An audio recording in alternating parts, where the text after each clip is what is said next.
হয়েছে। আগামীকাল 4 সেপ্টেম্বর রাত্রি 9টা থেকে 10টা পর্যন্ত ঘন্টা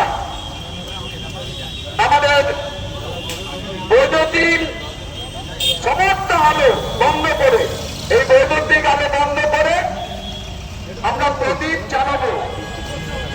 একই সাথে এটা যাতে আমাদের সারা রাজ্য জুড়ে আমরা একই সাথে তিলোত্তমা তার যে এখানে যে অন্যায় হয়েছে, দোষীদের শাস্তির দাবিতে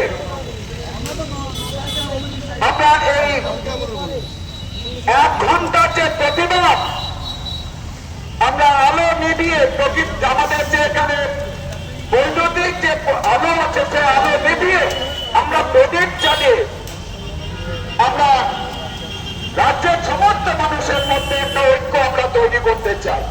যেভাবে আমরা করোনার সময়টা আমাদের দেশের প্রধানমন্ত্রী নরেন্দ্র মোদীজি আবেদন রেখেছিলেন সমস্ত মানুষের কাছে, আমাদের দেশ থেকে যদি করোনাকে বিতাড়িত করতে হয়, করোনা মুক্ত ভারতবর্ষ যদি গড়ে তুলতে হয়, তাহলে আমাদের দেশের সমস্ত মানুষকে প্রতিবাদে সামিল হতে হবে।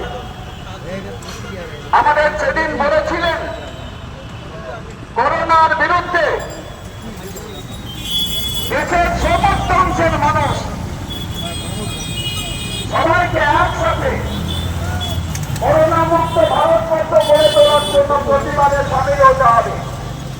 সেদিন বলেছিলেন তালা বাজিয়ে, বাজি বাজিয়ে, ঘণ্টা বাজিয়ে, শঙ্খ বাজিয়ে, প্রদীপ